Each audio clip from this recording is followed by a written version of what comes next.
अस्सलाम वालेकुम दोस्तों, अल्लाह दे फजल करम नाल अज एक नई वीडियो नाल आए हैं। अज दी वीडियो का बनाने का मकसद है, अज इस वीडियो तुहानू दसणगे साडे हाफिज साहब हरी ईद की नमाज किस तरह पढ़ी दी है, इसका क्या तरीका होंदा है। अक्सर साडे दोस्त पुछते ने, अक्सर दोस्तों को नहीं पता। अज हाफिज साहब थोड़ा सा मालूमात लवांगे ईद की नमाज किस तरह पढ़ी दी, इसका क्या तरीका होंदा है। अस्सलाम वालेकुम हाफिज साहब, दसो साडा नाज़रीन हूं मैं है। चलो अस्सलाम वालेकुम रहमतुल्लाहि व बरकातुहू। उम्मीद है कि तमाम अहबाब खैर व आफियत से होंगे। आज़ादी ज़ी वक़ार रमज़ानुल मुबारक की चंद घड़ियाँ बाकी हैं।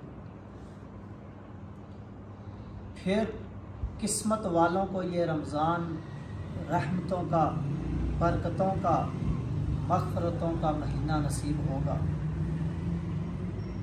अल्लाह रब्बुल इज़्ज़त से दुआ है कि हमने जो रमज़ान की हमसे हो सकता था, हमने हिदमत की, इस मेहमान महीने की हमसे जितनी हो सकती थी मेहमान नवाजी की।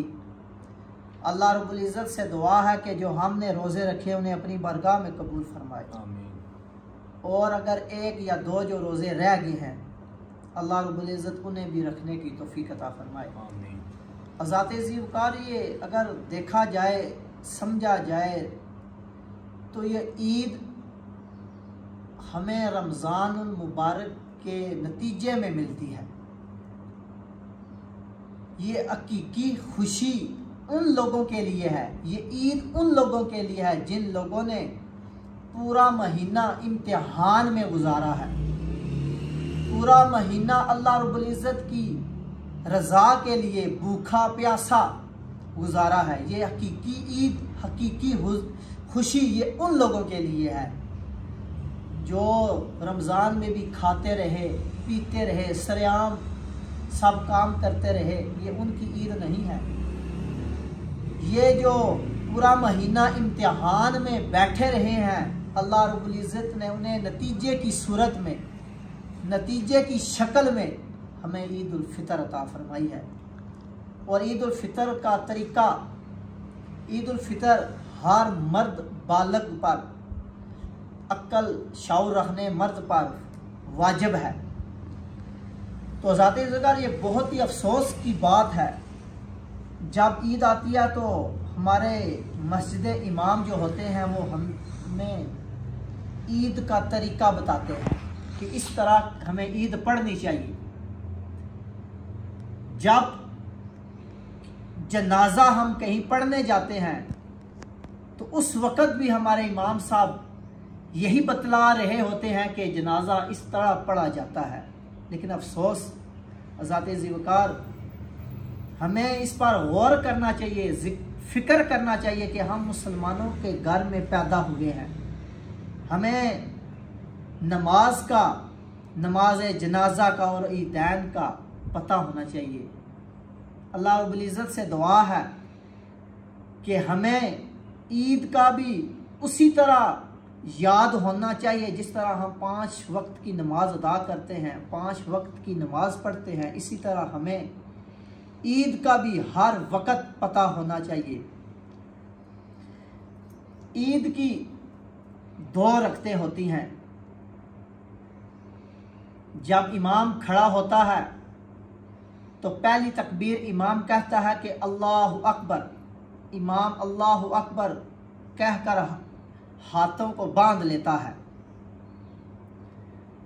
फिर इमाम अपने दिल में सना पढ़ता है। उसके बाद फिर इमाम कानों तक हाथों को उठाता है और फिर अल्लाहु अकबर कहता हुआ अपने हाथों को छोड़ देता है।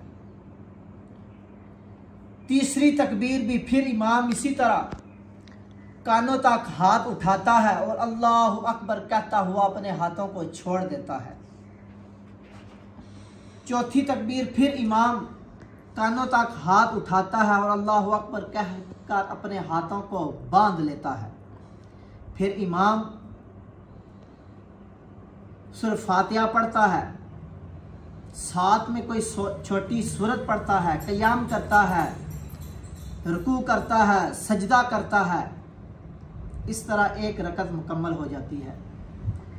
दूसरी रकत इमाम फिर खड़ा होता है, क़राअत करता है और रुकू जाने से पहले इमाम फिर 3 मरतबा हाथ उठाकर अल्लाहु अकबर कहता है। एक मरतबा कान तक हाथ उठाता है, अल्लाहु अकबर कहता है और अपने हाथों को छोड़ देता है। दूसरी मरतबा फिर इमाम कानों तक हाथ उठाकर अल्लाहु अकबर कहकर अपने हाथों को छोड़ देता है। तीसरी तकबीर फिर इमाम इसी तरह कानों तक हाथ उठाता है और अल्लाहु अकबर कहकर अपने हाथों को छोड़ देता है। और चौथी तकबीर बग़ैर हाथ उठाए, कानों तक हाथ उठाए इमाम अल्लाहु अकबर की सदा लगाता है और वो अल्लाहु अकबर की सदा लगाता हुआ सीधा रुकू में चला जाता है। फिर सजदा करता है, तशहुद पढ़ता है, सलाम फेरता है। फिर इमाम, वैसे तो जुम्मे में खुतबा जो होता है वो नमाज से पहले होता है, लेकिन ईदैन का जो खुतबा होता है वो नमाज ईद अदा करने के बाद पढ़ा जाता है। फिर इमाम मिंबर पर या अपनी जगह पर खड़ा होकर खुतबे अदा करता है। इसलिए ज़ाते ज़ी वक़ार ये हर मुसलमान को हमा वक्त पता होना चाहिए। हम मुसलमानों के घर में पैदा हुए हैं, हमें 5 वक्त नमाज, कलमे, नमाज जनाजा, ईदैन हमें ये पता होना चाहिए। अल्लाह रब्बुल इज़्ज़त से दुआ है कि अल्लाह रब्बुल इज़्ज़त हमें इस पर अमल करने की और याद रखने की तौफीक अता फरमाए।